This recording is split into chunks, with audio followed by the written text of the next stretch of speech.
Olá, boa tarde.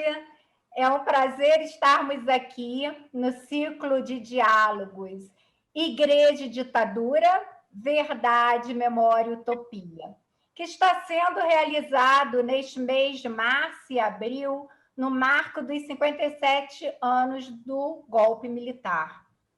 Este ciclo de depoimentos está sendo promovido pelo coletivo Memória e Utopia, e tem foco no depoimento de membros de igrejas que foram perseguidos ou presos e torturados durante a ditadura militar. Entendemos que trazer à memória os 57 anos do golpe militar pode nos inspirar nas reflexões sobre a conjuntura atual do Brasil. O coletivo Memória e Utopia se dedica à organização de atividades que possibilitem a reflexão, formação e articulação de pessoas e grupos afinados com os princípios democráticos e que sejam animadores e facilitadores de processos nos quais a recuperação da memória social atue como recurso importante para a construção da justiça, da paz e a integridade da criação. É fundamental que as memórias do que não pode ser esquecido para que não se repita sejam compartilhadas, e especialmente com as novas gerações. Eu sou Nalu Rosa, do coletivo Memória e Utopia. Está aqui comigo colaborando neste encontro a jovem estudante de jornalismo, Beatriz Freitas Pereira. Boa noite, Beatriz. Boa noite, Moza.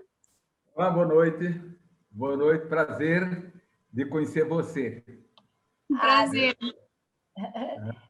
É um prazer estarmos aqui também com o nosso participante especial, né, entrevistando Mozart Noronha, que é pastor luterano, né, professor universitário com graduação em Direito, Filosofia e Teologia, mestrado em Teologia também. Foi professor da Faculdade de Serviço Social do Rio de Janeiro, do Seminário Metodista César da Corso Filho, no Instituto Bennett, e do Seminário Diocesano Paulo VI, em Nova Iguaçu. Foi membro da diretoria da Coordenadoria Ecumênica de Serviço e do ISER, Instituto de Estudos da Religião. Mozart, desde 1964, tomou parte ativa no processo de resistência à ditadura, né? Mozart, é um prazer que você esteja aqui conosco nesse momento. Eu vou passar a palavra à Beatriz para nós iniciarmos essa conversa contigo.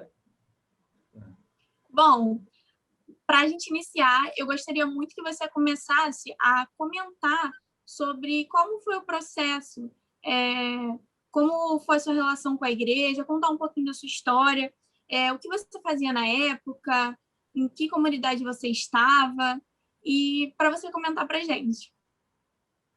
Pois não. Bem, Beatriz, primeiramente, Beatriz, eu digo da minha alegria de estar com vocês que são jovens e que virão depois de nós, que vão dar continuidade a essa história. Bertolt Brecht dizia: vivemos dias sem sol, e que dias sem sol são estes em que se falar de amor é quase um crime.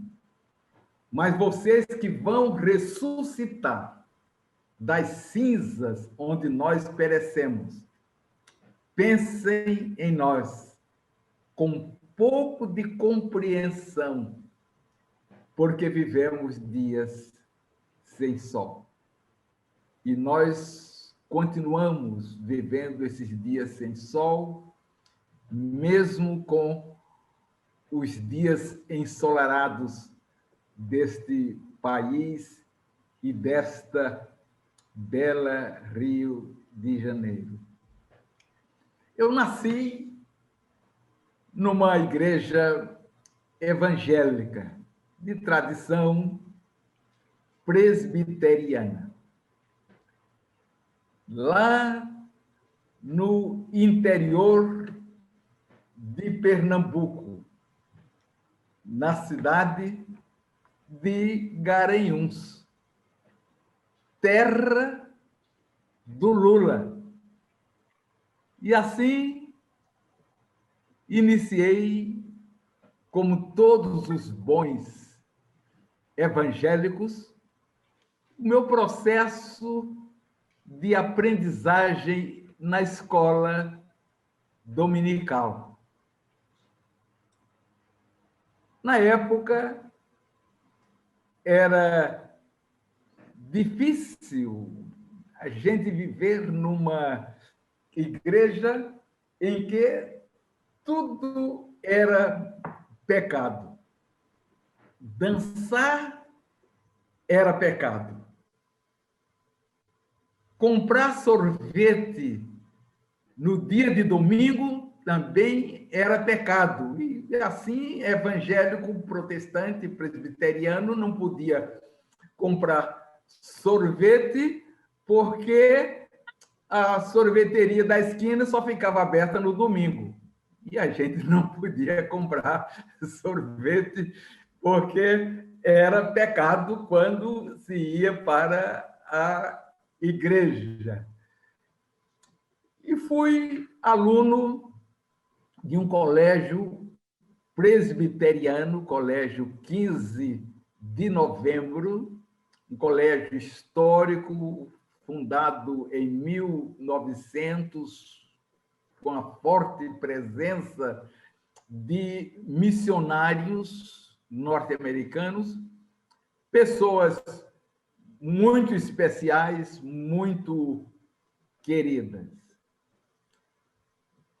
E foi exatamente com a minha participação na igreja que eu descobri, a partir da Bíblia, este sentimento de amor pela causa social. Não foi iniciando a história com leitura dos clássicos do socialismo, como Marx, Engels, nem Mao Tse-tung, mas foi lendo a própria Bíblia. Descobri os profetas bíblicos.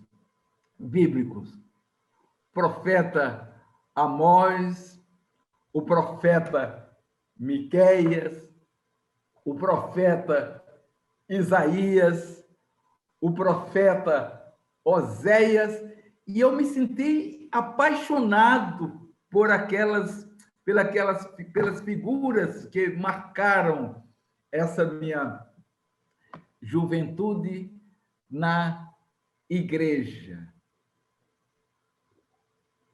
Até conta-se um caso, não sei se é lenda ou não, que quando Dom Helder Câmara foi ser bispo, o arcebispo de Olinda e Recife, ele resolveu convocar uma reunião ecumênica no Teatro Princesa Isabel.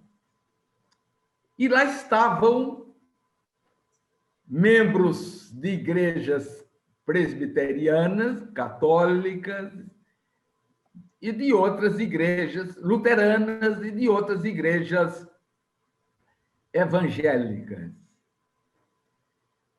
E logo após 1964, e a censura já estava marcando presença em tudo quanto era de encontro ecumênico. E o censor, e dizem que todo censor é limitado, o censor pedia que todas as pessoas que fossem falar apresentassem o discurso por escrito.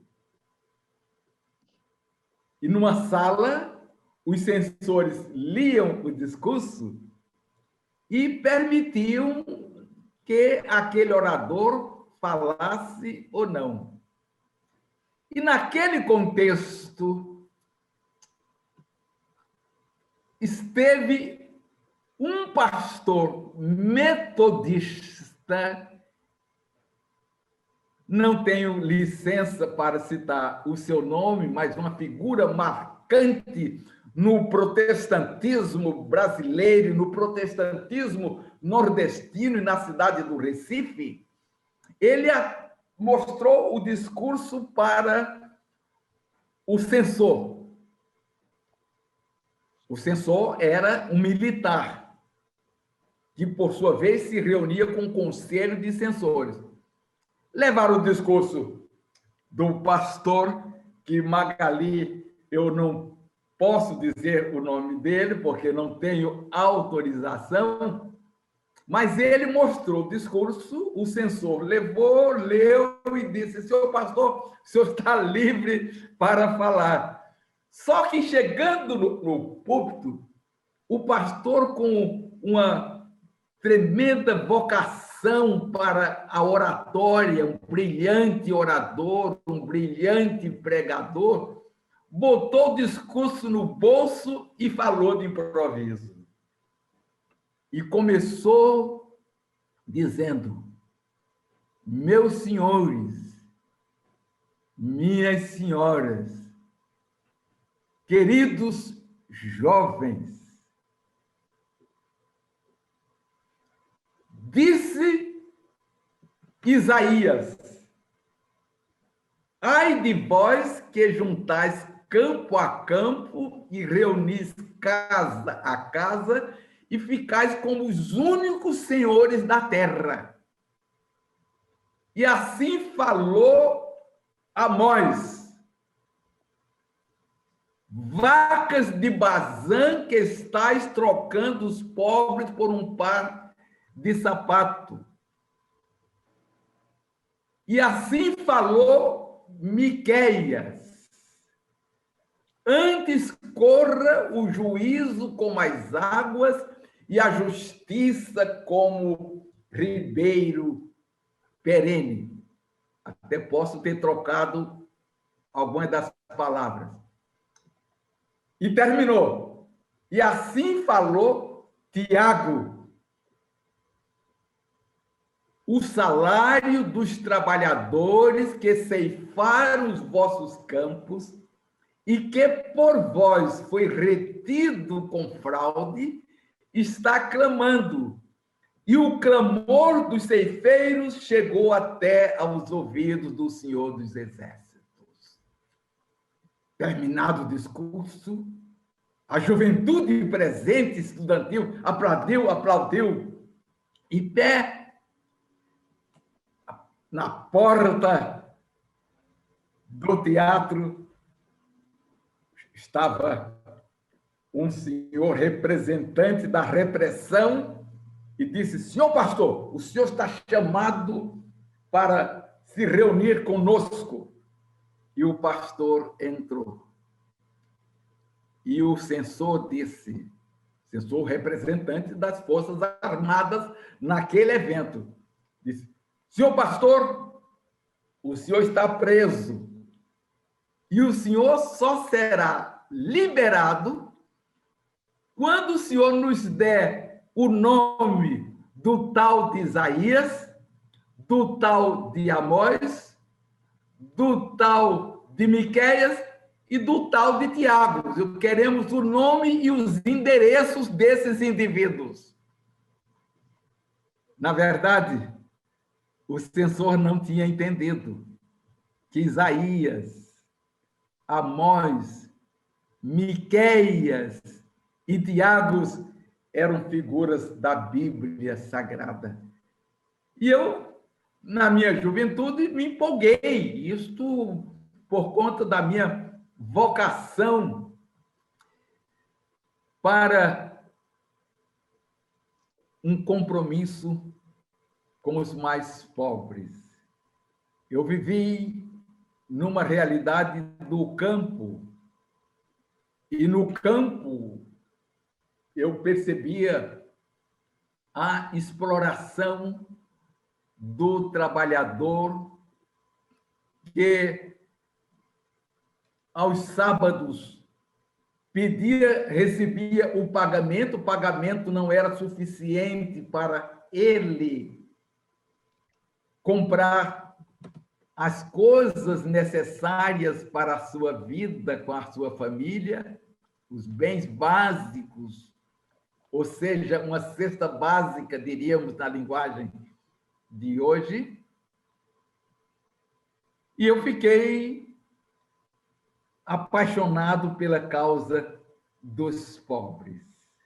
Ô, Moza, e com essa sua paixão pela causa dos pobres, como é que você foi se envolvendo na política? Como é que foi essa sua articulação igreja, né? Porque você fez parte da Ação Popular, foi isso? E teve toda uma perseguição aí nessa história. Como é que era isso naquele tempo? Antes de chegar na Ação Popular, como estudante do colégio, de um colégio evangélico, lá eu tive o primeiro contato com jovens ligados à juventude comunista. Meus amigos, meus colegas. Eu não me filiei ao Partido Comunista para fazer parte da juventude comunista por uma razão, certamente a mesma razão de muitos de vocês, é porque o comunismo é um conjunto, não faço nenhum juízo de valor.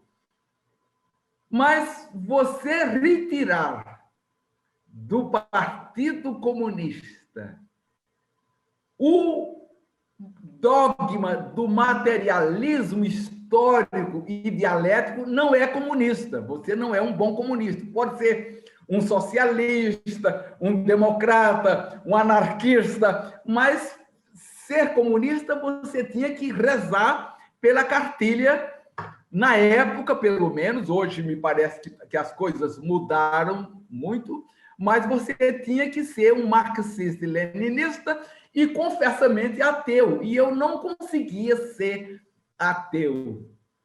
Não conseguia ser ateu porque me sentia sensibilizado com a Sagrada Escritura, com os hinos tradicionais usados pelos congregacionais, pelos presbiterianos, pelos metodistas, o inário evangélico, e eu não conseguia deixar de me sensibilizar com aqueles hinos e com o bonito da Bíblia. Então, não me filiei ao Partido Comunista. Mas em 1962, eu era bem criança, nasce no Nordeste a Ação Popular.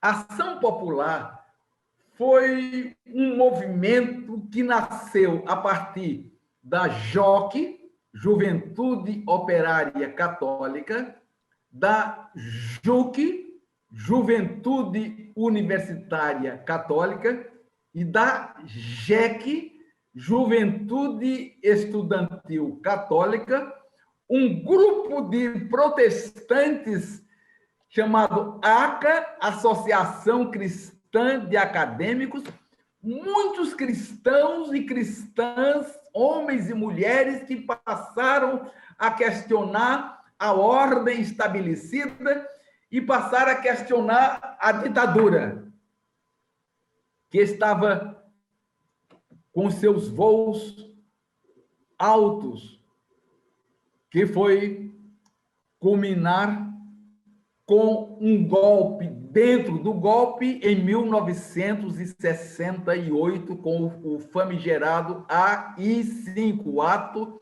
Institucional número 5. E já na universidade, já estudando no Recife, passei a fazer parte do movimento estudantil. Conheci Dom Helder Câmara. Dom Helder Câmara criou um instituto de teologia chamado ITER, Instituto de Teologia do Recife. Dom Helder era uma figura marcante, uma figura carismática, brilhante, orador, pessoa sensível, que foi para o Recife a fim de contornar os movimentos sociais, mas o Dom Helder mesmo disse que, chegando no Recife, em Olinda, ele se converteu à causa do povo trabalhador, à causa dos pobres e dos oprimidos. E assim, como também ligado à ACA, protestante, Associação Cristã de Acadêmicos, nós fomos nos aproximando de ação popular. Ação popular entrou para a clandestinidade. E eu também. E fui para a ação popular através de um amigo que certamente já faz parte do reino de Deus, e a sua esposa, também não quero citar os nomes. Através dessas pessoas, nós formamos uma célula de ação popular. Naquela época, gente, tudo era feito com muito cuidado e tudo na clandestinidade, e na clandestinidade nós tínhamos pequenas células que criavam outras células, e células que criavam outras células, e células que criavam outras células. A ação popular não era de luta armada.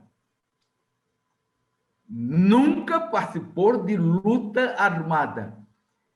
Embora o atual monarca tenha dito que a ação popular era o grupo mais violento do Nordeste.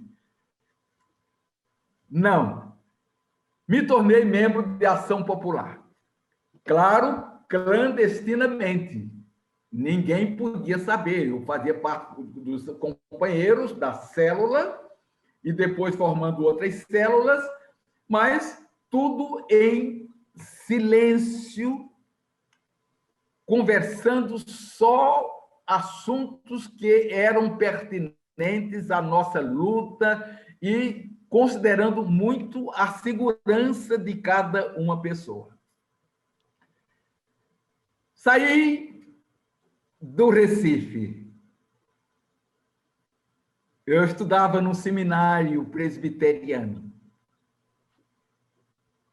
e fui fotografado participando de manifestações de estudantes.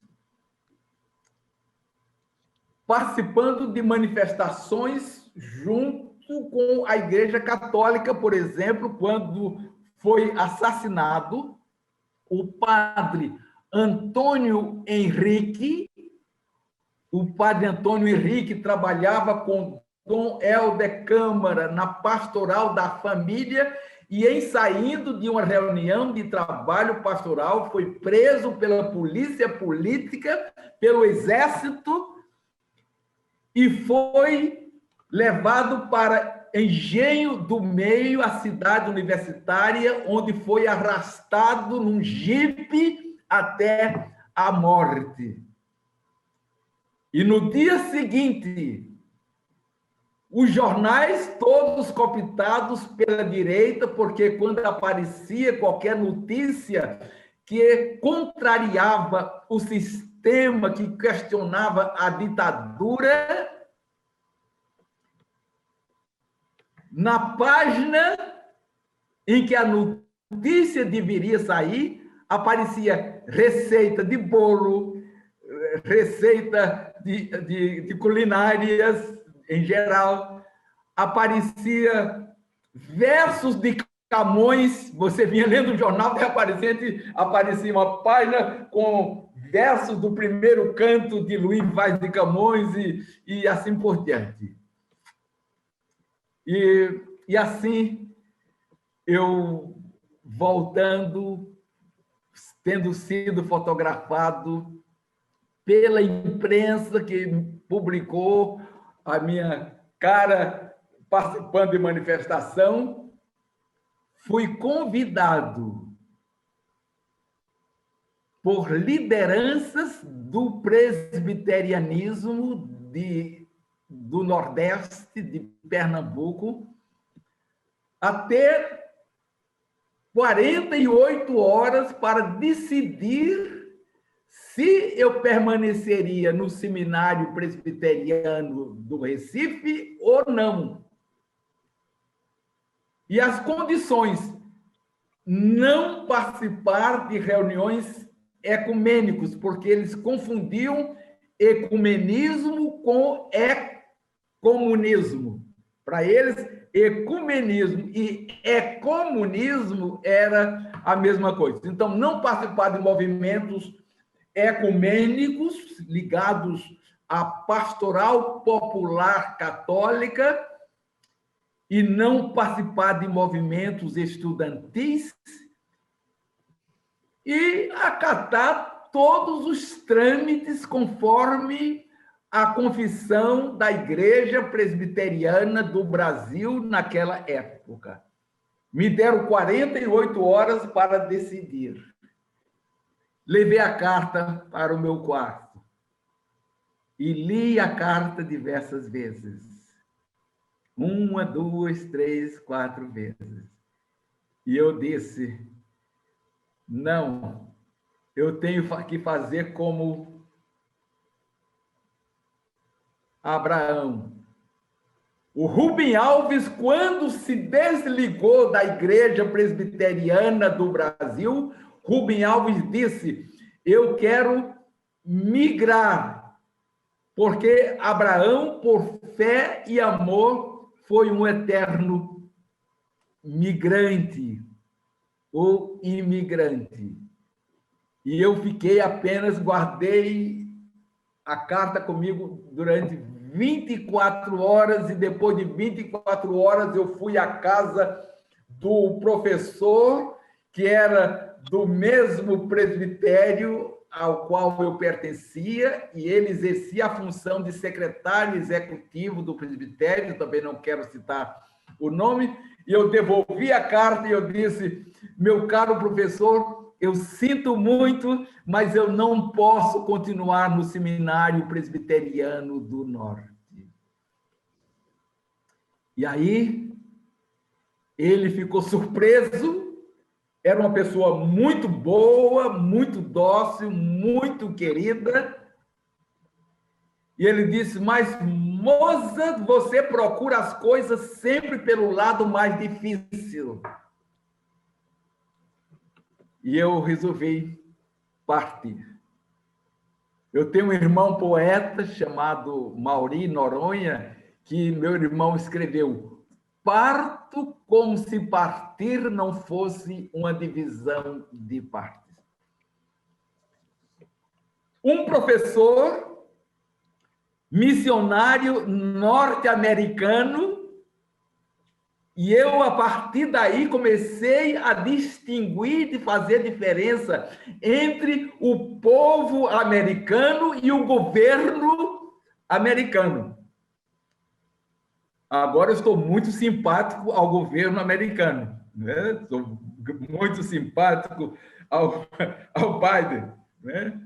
Nunca torci tanto por um governo, por uma eleição nos Estados Unidos, como torci pelo Biden e pela Câmara. Até escrevi um poema em homenagem à Câmara.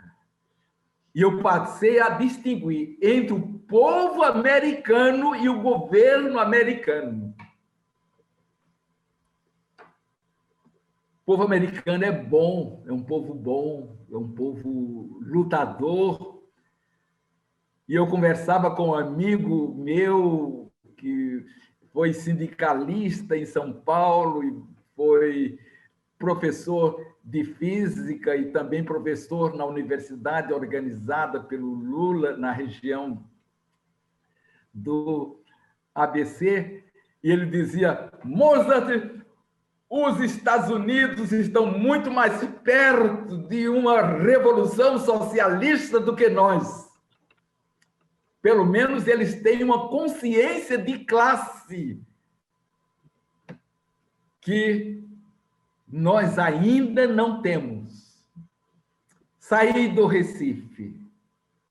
Minha primeira ruptura. Otto Rank, um grande ideólogo e pensador, psicoterapeuta, ele dizia que o fator preponderante na desestruturação da personalidade não é a questão da libido, como dizia Freud. Freud colocava a libido como sendo um dos problemas, que poderia ser um problema que seria um fator fundamental na desestruturação. E para o Otto Rank, e também para Igor Caruso, que escreveu A Separação dos Amantes, e se vocês encontrarem esse livro, eu aconselho que leiam A Separação dos Amantes, de Igor Caruso. Ele diz que a vida é uma sucessão de rupturas, e a primeira ruptura que você sofre é quando você nasce, é o corte do cordão umbilical, é a primeira ruptura. Depois, na vida, seguem-se as mortes dos bisavós, dos avós, dos pais e de amigos, e assim vêm as rupturas como sendo fatores que desintegram a nossa personalidade. E eu fico pensando nesta situação. Cheguei em São Paulo, 48 horas de viagem num ônibus de uma empresa chamada Princesa do Agreste. Um ônibus que, enquanto estava no estado de Pernambuco, juntava pessoas na estrada que carregavam feixes de lenha, galinha, pato e tudo. E eu não consegui mais passagem, tive que viajar em pé. Felizmente, dentro do ônibus estavam alguns bebuns, alguns bêbados estavam lá, extremamente simpáticos e foram sorridentes para comigo, me abraçaram. Eu, um cara de classe média, né, lá, né, merecia, segundo eles, um certo carinho. E alguns bem mais velhos do que eu se tornaram como irmãos mais velhos ou como tios, e se revezavam me dando lugar.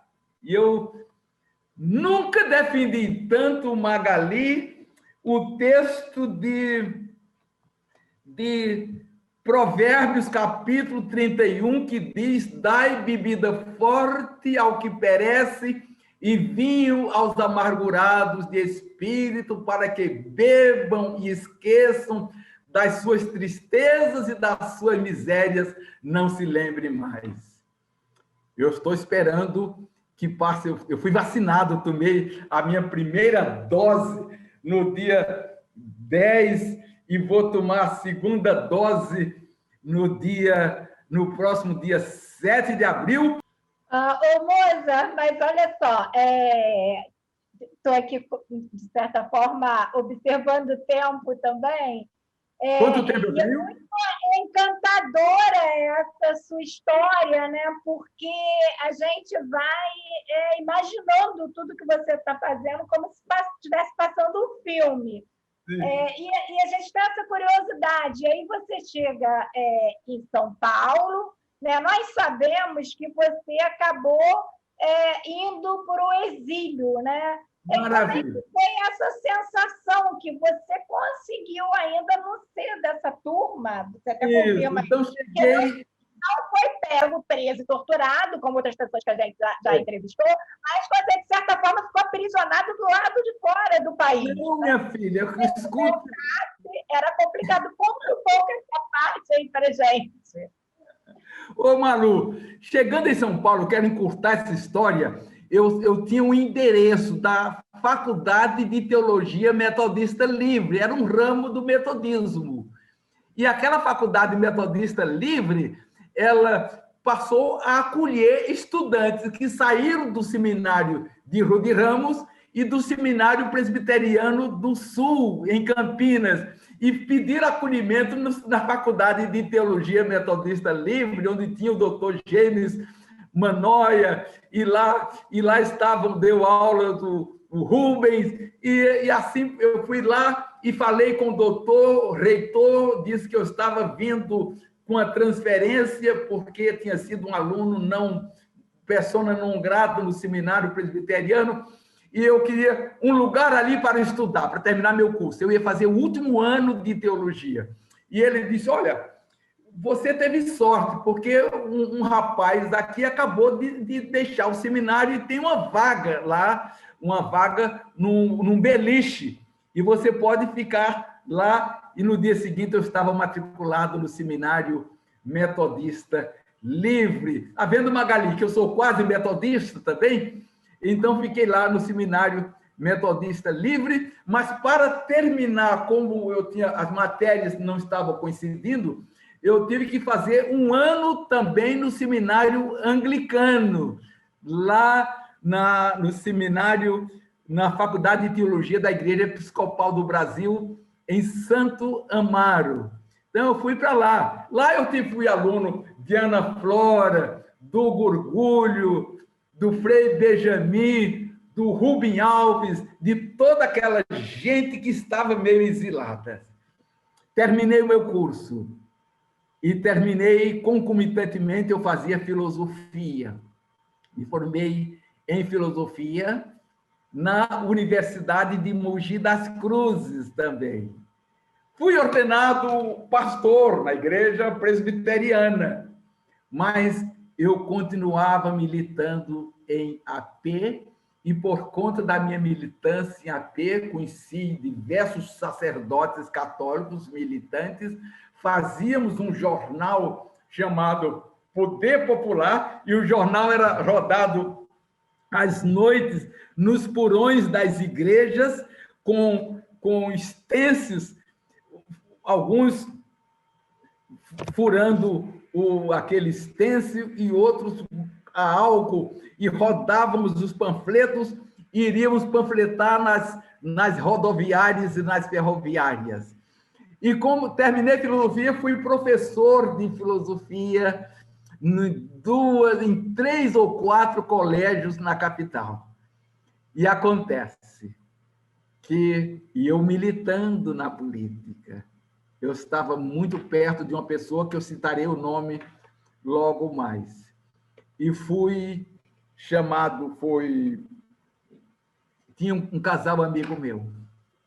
Eu fui ecumênico até na política, não sou só ecumênico entre os cristãos.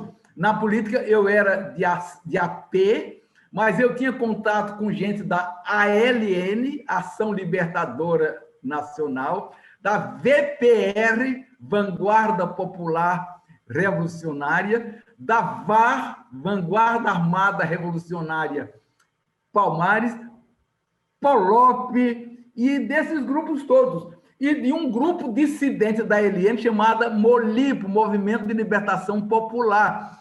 E assim, eu era muito amigo de uma menina, de uma moça, que eu não direi o nome, e esta moça estava fazendo um teatro uma peça de Plínio Marcos chamada Quando as Máquinas Param. E ela foi seguida pela polícia política e terminou levando a polícia política na casa dela, onde ela estava com seu marido, que estava com câncer. E ele tinha um montão de remédio em casa, muitos remédios de amostras grátis, e ele entrou num processo de tortura para dizer qual era o médico que estava arrumando amostras grátis para eles. E ele foi torturado, mas não abriu nada, até que torturaram a sua esposa na presença dele. Então ele abriu, disse: não, isso quem me dá esse remédio é um pastor. Aí citou meu nome, é um pastor. E acontece que eu, como pastor, pedi amostra grátis de todos os médicos da minha igreja, da minha paróquia, que na igreja presbiteriana não se chama paróquia, na metodista, na luterana, sim. Mas aí acharam um montão de remédios, agora vão atrás desse desgraçado e desse pastor. E foram atrás de mim no colégio, porque ele não deu o endereço da minha casa, nem deu o endereço da minha igreja, mas sabia, a mulher dele sabia o colégio onde eu lecionava, e ele abriu o colégio, e de repente a polícia chegou na porta, eu estava dando aula, era um dia, não me lembro o dia da semana, aí perguntaram por mim, uma aluna, porque nós falávamos por metáforas, iríamos encontrando as discípulas e os discípulos que, para você falar mal da danada da ditadura, você tinha que usar linguagem cifrada, mas os alunos e as alunas super inteligentes entendiam muito bem. E quando aí uma aluna voltou correndo à minha sala, continuava em sala de aula, e ela disse: professor, tem gente lá embaixo procurando pelo senhor, e pelo que eu imagino deve ser da polícia política, porque tem 2 veraneios lá lhe esperando. Aí eu disse: tá tudo bem, muito obrigado. Fugi pelas portas do fundo do colégio, me mandei, peguei um táxi e me mandei. A partir daí veio a minha via crucis, a polícia descobriu minha casa, foi na minha casa, mas eu fugi de casa e entrei na clandestinidade. Vivia, você sabe que é uma república, eu ficava uma semana numa república, outra semana noutra república, outra semana noutra república, deixei os colégios estaduais todos, eu dava aulas apenas no colégio Objetivo, porque o Objetivo era um colégio que tinha todo apoio da repressão militar, porque eles faziam todo o jogo da repressão, e o dono do colégio dizia: bom, pode trazer esses comunistas para cá, porque eles são bons de aula, então deixa aqui, ninguém mexe com eles. Aí eu fiquei nesse colégio, até que terminei também sendo aberto, e eu fazia política em São Paulo, Salvador, no interior da Bahia, no Médio São Francisco, e em Pernambuco. Aí tem casos fantásticos que... Eu tenho quanto tempo ainda?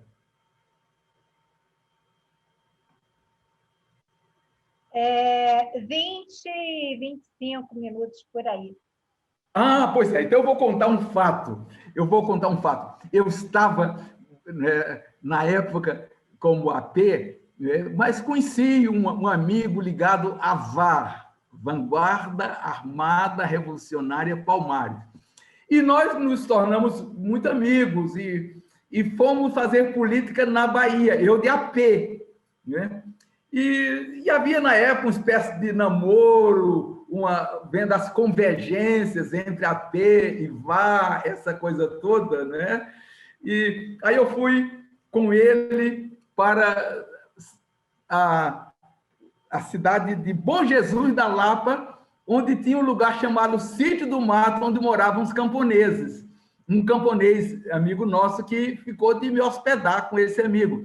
Aí ele foi de avião e eu fui de ônibus, porque eu morro de medo de avião até hoje, gente. Eu morro de medo de avião. Gente, eu nasci na roça, andando montado em jumento, agora me colocam nessa ave enorme de aço e não querer que eu tenha medo, viu? Não dá para aguentar. Aí eu fui de ônibus, fui na frente, ele foi atrás, nos encontramos na cidade de Bom Jesus da Lapa e fomos à casa do camponês. Aí o camponês ficou muito alegre e disse: bom, vocês estão muito bem-vindos, mas temos um probleminha, é que por conta dos festejos da Romaria de Bom Jesus da Lapa, vocês não vão poder ficar na minha casa, porque minha casa está cheia de meus parentes, dos parentes da minha mulher. Mas nós preparamos um grupo escolar para você ficar. Então, nos botaram num grupo escolar. Nós fomos para... Sabe o que é um grupo escolar? É um casarão onde funcionava a primeira, segunda, terceira e quarta série, e a professora se desdobrava para dar aula para todo mundo.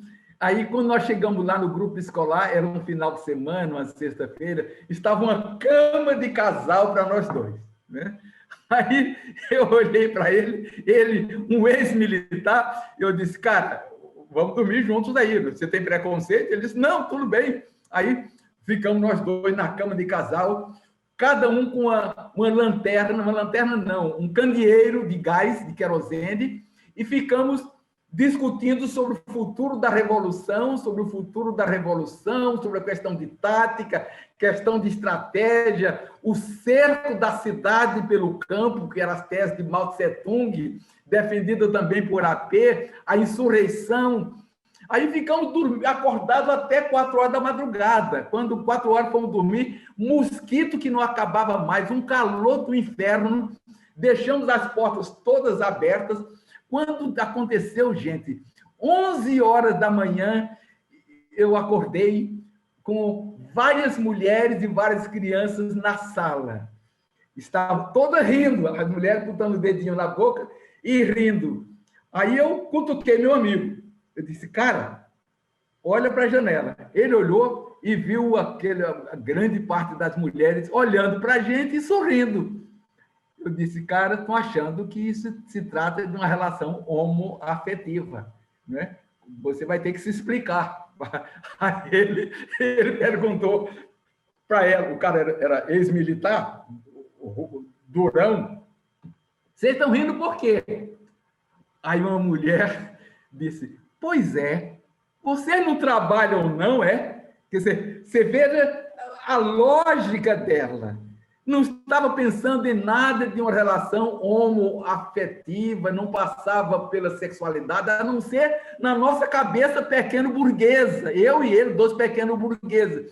A preocupação delas é porque era 11 horas da manhã e 2 marmanjos deitados de sunga numa cama de casal sem trabalhar. Essa era a lógica, não estavam fazendo nenhum juízo de valor.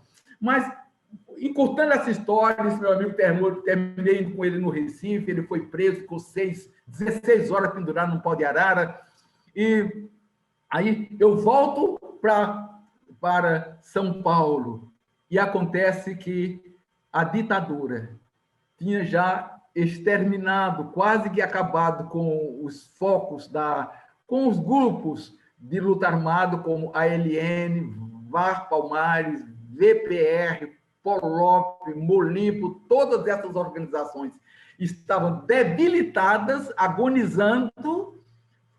A polícia política, o DOI-CODE, saía matando o famigerado Fleury, o delegado Fleury. E aí a palavra de ordem da minha organização foi: salve-se quem puder. Salve-se quem puder, porque estavam matando. Mataram Mata Machado, filho do deputado Mata Machado, de Belo Horizonte. Mataram um rapaz do colégio 2 de Julho, presbiteriano, da Bahia, e mataram a nossa liderança maior, o deputado caçado Paulo Uraiti, irmão do reverendo Jimmy Uraiti, tio de Anita Uraiti, da IPU. Pegaram o Paulo e eu não sabia que eu estava muito perto do Paulo. e passou um comando de AP e disse: Mozart, pegar o Paulo, e você fica esperando para receber uma mala, porque ele está escrevendo um livro, As Razões da Minha Fé. O Paulo andava com um Novo Testamento todo amassado e cheio de poeira no bolso. Ele não se separava daquele Novo Testamento, o Paulo Wright. E eu fiquei esperando para chegar a mala com Paulo, e a mala não chegou. A polícia chegou primeiro, prendeu o Paulo e sumiram com a mala dele, e o Paulo foi levado para Recife e desapareceram com ele. Até hoje a família não tem notícias do corpo do Paulo Wright.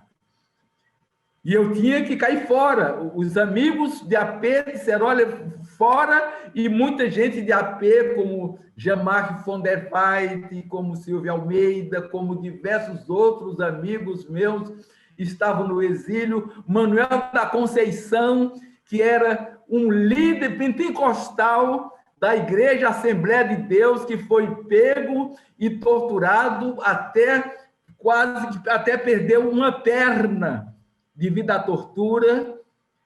Então, éramos todos de AP, e os amigos que estavam lá fora se organizaram. E eu tive uma bolsa de estudos criada pelos meus companheiros do Conselho Mundial de Igrejas, e eu cito com carinho e com saudade de Aron Sapsesian e de Jaci Marasquim, que foi uma ponte aqui no Brasil para costurar comigo a minha saída, e diversos companheiros que prepararam o meu passaporte. Eu saí na legalidade, porque eles tinham muitos espiões por todos os lados, mas nós não tínhamos espiões, mas tínhamos companheiros que nos ajudavam. E assim eu fui para o exílio. Minha segunda ruptura, primeira quando saí do Recife para São Paulo, e a terceira ruptura, quando eu saí de São Paulo num voo da KLM, fazendo escala em Dakar, depois chegando até a Suíça. Na Suíça, eu fui me matricular na Faculdade de Teologia Protestante da Universidade de Genebra, onde fui aluno de Paulo Freire. Conheci o grande Paulo Freire, que foi meu orientador na minha monografia. E o Paulo me convidava toda semana para ir almoçar ou jantar na casa dele, e o Paulo dizia: Mozart, vou te falar uma coisa, comida é cultura. E toda semana ele preparava uma feijoada. Comida é cultura. E eu conheci essa grande figura, esse homem de Deus, que certamente, quando ele foi para o céu, foi recebido por uma orquestra tocada por Johann Sebastian Bach e Handel tocando o Messias.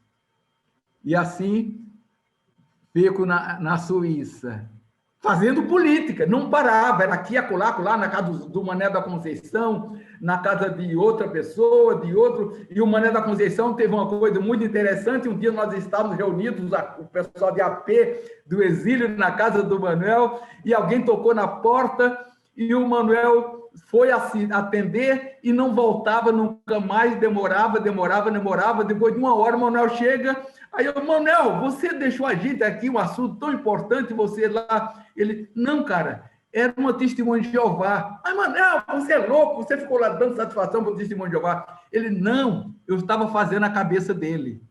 Né? Eu estava fazendo a cabeça desse testemunho de Jeová. Aí veio, eu já não aguentava mais de comer salsichão com maionese na Suíça, veio a Revolução dos Cravos, e eu fui para Portugal.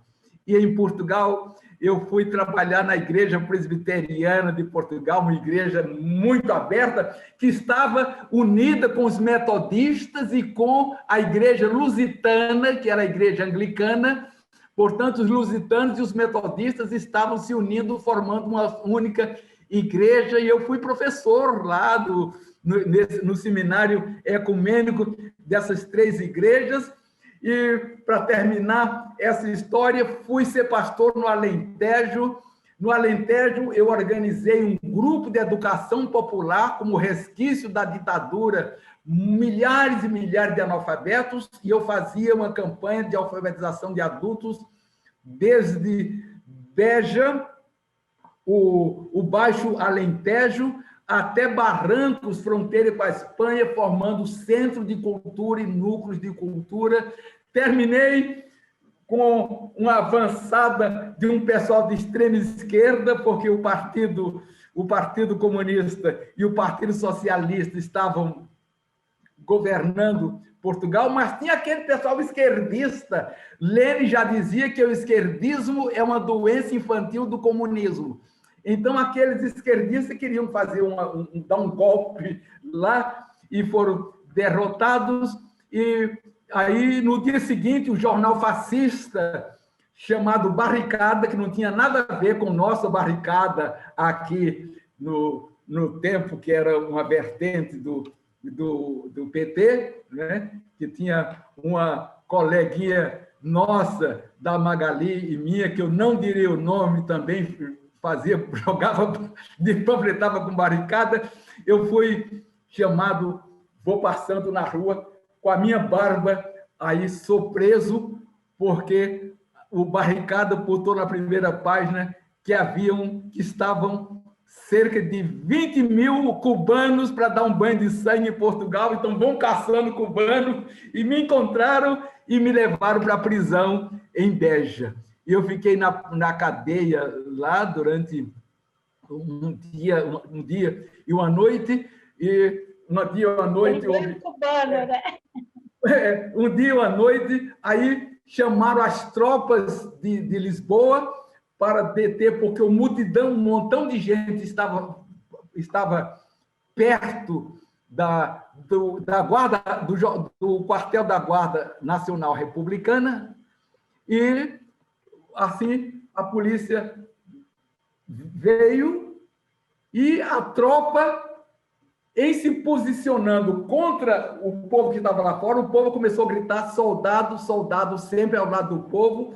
Os soldados se sensibilizaram e voltaram as armas para o quartel. E eu estava preso no quartel. Eu digo, agora estou lascado, né? E pronto. Aí fugiram conosco por um túnel que tinha desde o quartel até a rede rodoviária, e de lá nos levaram, e eu fiquei uma semana preso no quartel em Lisboa, e depois fiquei um mês levando todo dia para assinar, porque um deputado estadual da Igreja Presbiteriana, um deputado do Partido Socialista, intercedeu e veio ao meu encontro, e eu fui solto e tive um documento para viajar pela Europa, até que finalmente veio o tempo, passou o tempo e eu vim. Tenho quanto tempo ainda? Curiosidade, você ficou preso lá em Portugal esse período, mas em Portugal essa prisão era totalmente diferente do que ocorria aqui no Brasil, ou não, né? Isso é legal para quem assistiu. Sim, completamente diferente. Era cafezinho, almoço do melhor, até bacalhau a gente comia. Era outra coisa. Era o fim do que acontecia aqui no Brasil, né? O fim da ditadura. Agora, teve um fato que aconteceu em Portugal que eu acho muito pitoresco. Eu era pastor de uma igreja perto de Pias, lugar chamado Aldeia Nova São Bento. Eu era pastor em Aldeia Nova São Bento, e um dia chegou um senhor leigo e disse: pastor, você está convidado para um debate com o secretário-geral do nosso partido. E eu disse: quem é o PDS? Que partido é esse? Eu pensei que era o PDS, um partido de extrema-direita, que nada. Era o Partido Comunista Português. E eu fui para Pias. Pias era nos pés de Leningrado. Era um grande centro da esquerda do Partido Comunista Português. E o debatedor que estava para debater comigo, ou eu ia debater com ele, simplesmente era o doutor Álvaro Cunhal, secretário-geral do Partido Comunista Português. Nós ficamos os dois na mesa e o debate era sobre cristianismo e revolução. Aí eu falei sobre os aspectos lindos dos profetas, dos apóstolos, de Jesus Cristo, o grande revolucionário Jesus Cristo que morreu vitimado pelo poder romano, ligado ao poder religioso. E aí o doutor Álvaro Cunhal falou dos aspectos revolucionários do cristianismo. Eu fiz uma crítica ao Partido Comunista, dizendo que era uma pena que muitos partidos comunistas eles tinham trocado São Marcos, São Mateus, São Lucas, São João, por São Marcos, São Lênin, Santa Rosa, São Mao Tse-tung e São Fidel, que transformaram o partido numa espécie de religião, que isso foi uma coisa muito ruim, de transformar o partido numa religião. Quando eu terminei a palavra, alguma pergunta, e um senhor lá do meio do auditório disse: eu tenho não uma pergunta, mas eu quero fazer uma consideração aqui para o camarada pastor. Eu digo: epa, meu Deus, camarada pastor. Aí disse: camarada pastor, eu vou contar uma história. Eu estava trabalhando na minha herdade é fazenda, quando de repente eu olhei para o céu, e no céu eu vi um sinal da foice e o martelo, sinal de que Deus está apoiando o nosso partido. Aí eu disse: bom, camarada, se Constantino disse que viu a cruz, por que você não pode ter visto a foice e o martelo? Aí todo mundo começou rindo, mas depois uma pessoa, né, já aqui no Brasil, eu contando essa história, uma pessoa de origem do nosso iluminismo protestante, disse: não, acontece que ele era surdo e ele não viu que tinha sido um avião com propaganda do partido que fez a foice e o martelo em fumaça lá nas alturas. Mas aí voltei para o Brasil, e no Brasil eu tive a alegria de conhecer muita gente linda, muita gente bonita, como o Cláudio, como Magali, essa gente toda querida e bonita, que estão todos morando no lado esquerdo do meu peito. Beijo. A gente... Oi, fala, Bia. Como eu sei a pergunta que você vai fazer, só uma questão, porque a gente já está aqui terminando. Eu queria, moça, que rapidamente, né, você falasse sobre como você se sentiu nesse processo todo em relação à igreja, e nós sabemos que quando você voltou para o Brasil, você andou fazendo o funeral do Geisel, do Brizola, do Niemeyer, as pessoas completamente diferenciadas. E essa sua sensação em relação à fé, né? Você passou por tudo isso, né? Por toda essa situação, e mesmo tendo todo esse envolvimento, a sua fé por algum momento foi abalada ou não, alterou alguma coisa? Tem poucos minutos agora. Eu queria que você falasse sobre isso. Eu não sei, Bia, você já quer perguntar agora ou quando ele concluir você fala? Eu vou deixar a mensagem aqui, porque acabou a luz aqui em casa e eu estou achando que minha bateria vai acabar. Então, assim, vou deixar a mensagem aqui. Caso eu caia, já vai estar aí para todo mundo, né, conseguir ouvir a sua resposta. Eu gostaria de saber de você, assim, né, qual a mensagem que você quer deixar para essa nova geração? Eu, quanto jovem, eu fico bem interessada em ouvir suas histórias e outras narrativas de pessoas que viveram numa época que a gente nem sonhava em nascer. Então, isso é muito importante para que a gente não esqueça desses relatos, desses acontecimentos, e para que essas histórias não se repitam. Então, eu queria que você deixasse depois uma mensagem para os nossos jovens, para a nossa conjuntura atual, para todo mundo que vive hoje, né, no ano de 2021, nunca se esquecer da história de pessoas que viveram em épocas tão emblemáticas, né, como você viveu. Tá, querida, pois não. A primeira questão que me colocou a Malu, né? Eu sou... A questão da minha fé, gente, eu acredito, e eu creio que muitos de vocês também, que a fé é um dom de Deus. A fé é um dom de Deus. Esse Deus que é trino, porque é um só Deus, mas nunca um Deus só, um Deus solidário e nunca um Deus solitário. Por isso que eu nunca tive essa fé, nunca perdi essa fé. Foi um dom de Deus, e eu carrego sempre comigo uma velha Bíblia que está toda marcada de Gênesis até Apocalipse, toda marcada em vermelho, azul e verde. Evidentemente, eu quero dizer para vocês, estou diante de uma professora de teologia, Magali, e o marido dela, o Cláudio, né, que eu entendo que o fundamentalismo bíblico em todas as nossas igrejas, eles dizem que a Bíblia é palavra de Deus de capa a capa. O liberalismo do século XVIII, o liberalismo protestante, não, a Bíblia não é palavra de Deus, mas ela contém a palavra de Deus. Aí o fundamentalista vai me perguntar, qual é o critério que você tem para dizer o que é palavra de Deus e o que não é palavra de Deus? Aí eu parto para uma terceira vertente hermenêutica. Eu digo que a Bíblia torna-se palavra de Deus. Não é palavra de Deus de capa a capa, porque na Bíblia tem a palavra do nécio, tem a palavra do tolo, tem a palavra do diabo também, disse o diabo lance daqui abaixo, tem a palavra de uma jumenta, a jumenta de Balaão, mas quando, de repente, eu vejo de forma muito crítica, tem histórias de genocídios,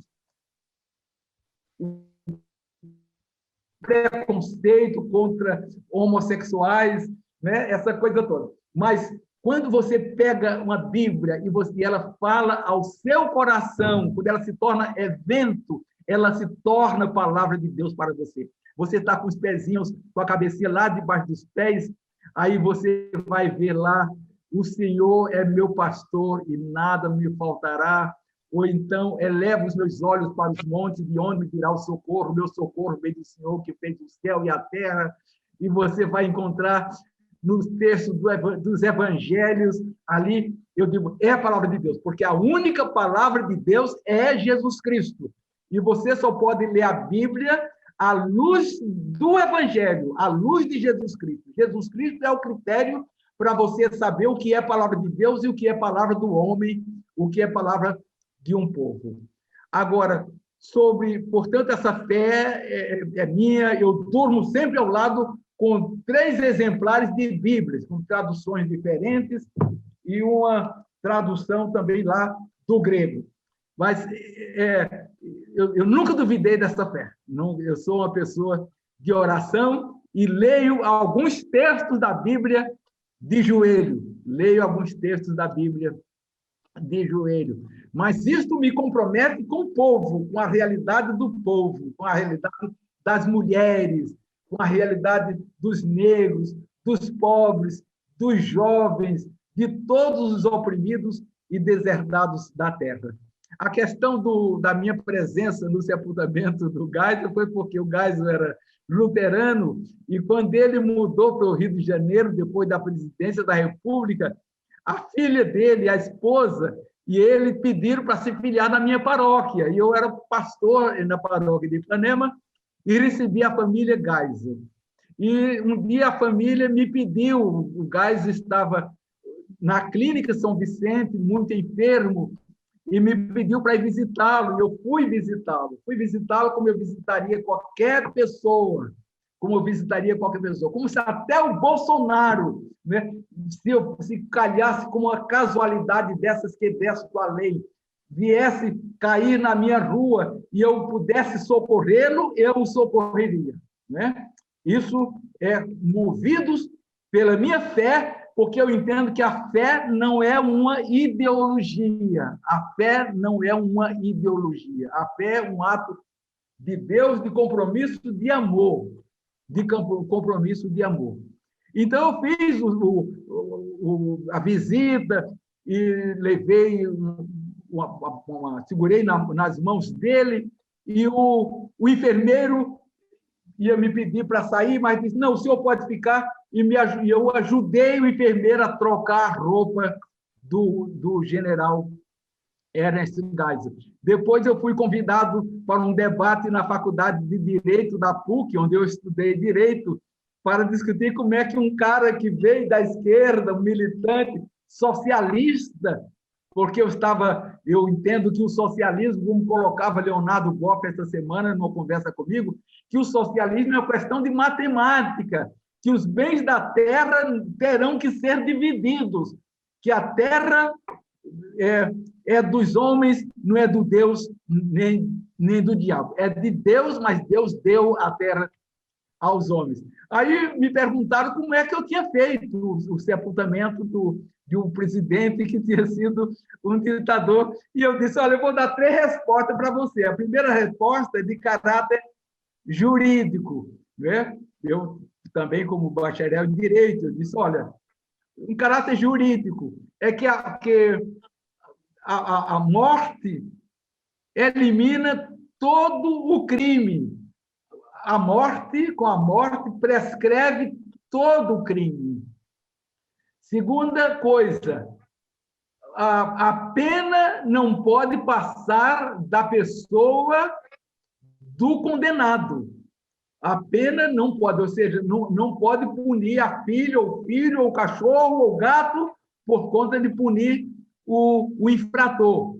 E a terceira coisa é de ordem bíblica e teológica. Eu digo para vocês que eu fiz o sepultamento do presidente Geisel, eu não fiz a ressurreição do Geisel, né? E a palavra para você, minha querida. Eu digo, termino o que eu disse para você, aquela palavra do Bertolt Brecht, né? Vivemos dias sem sol. E que dias sem sol são estes em que se falar de amor é quase um crime. Mas vocês que vão ressuscitar das cinzas onde nós perecemos, pensem em nós com um pouco de compreensão, porque vivemos dias sem sol. Que vocês não cometam os mesmos erros que nós cometemos. Nós cometemos equívocos, nós da esquerda. Não somos modelos, nós não somos modelos para ninguém. Cometemos erros, e muitos erros. Que vocês não começam os nossos erros, mas ajam pela vida e pelo o amor. E eu termino com um soneto que eu escrevi para este meu livro, que eu acho que a Magali tem, Ecumenismo é Libertação, que chama-se Sinais de Esperança. Peço a Deus que nos dê inspiração e que renove em nós a inteligência, que nos faça ganhar experiência nos momentos amargos que virão. Por necessário se ter precaução, precisamos agir com transparência no momento de alguma interferência, através das palavras ou mesmo ação, e que as pessoas unidas no serviço venham ter por sagrado compromisso de ajudar pobres, mulheres e crianças, e que esse gesto de amor seja um projeto construído com luta e com afeto e com sinais explícitos de esperança. Meu beijo para vocês. Queria dar esse beijo pessoalmente e abraçá-las, dar um abraço maior do que os meus braços em vocês todos e vocês todas, né? Que Deus abençoe. Muito obrigada. Deus abençoe também, Moza. Muito a obrigada. Beatriz. Foi muito prazeroso estar aqui com vocês. Né? Obrigada, que você continue sendo essa pessoa que está inspirando muita gente, e em especial as novas gerações, né? A buscar a paz, a buscar a justiça, né? E a gente está aí vendo uma outra forma, né, de ser igreja, né? Então, Eu também queria muito agradecer a Beatriz, porque a gente vê a juventude, né, se interessar por isso, chegar perto, e nós encontramos, né, um abismo no campo da informação. A história ela precisa ser narrada. E, para concluir, né, eu queria lembrar um pouco do Rubem Alves, que ele foi muito falado aqui, e ele diz o seguinte: olhar para o passado como algo que alimenta o presente e o futuro é necessário. A memória tem uma função subversiva, né? Talvez a memória das esperanças já mortas seja capaz de trazê-las de novo à vida, de forma que o passado se transforme em profecia e a visão do paraíso perdido dê à luz a expectativa de uma utopia a ser conquistada. A gente tem essa fala na página do nosso blog, do Memória, do coletivo Memória e Utopia. Muito obrigada, Moza. Muito obrigada, Bia. Bia, você gostaria de deixar uma palavra, alguma coisa? Vou ser breve, porque já está tudo escuro por aqui, mas eu fiquei muito feliz de poder fazer parte aqui hoje com vocês, de ter a oportunidade de ouvir essa história, de compartilhar esse momento com a Ana Lu também. Para mim, enquanto pessoa, é muito importante ouvir essa narrativa. Então, assim, muito, muito, muito obrigada. E que nossa geração, né, quem estiver assistindo a gente aqui, possa, seja adulto, seja mais idoso ou jovem, possa pegar isso para si e ser melhor enquanto pessoa, enquanto cristão. E é isso, gente. Muito obrigada. Uma pergunta: vocês podem colocar no meu WhatsApp esse nosso encontro? Sim, sim. Em alguns momentos você até falou sobre a Magali, pode ficar estranho para algumas pessoas, porque a Magali não está aparecendo, mas é porque ela está fazendo essa gravação aqui, tá? Então, depois a gente conversa sobre isso. Malu, um beijo para você, Malu. Queridos. Tchau, tchau. Tchau, tchau. Tchau, tchau, tchau.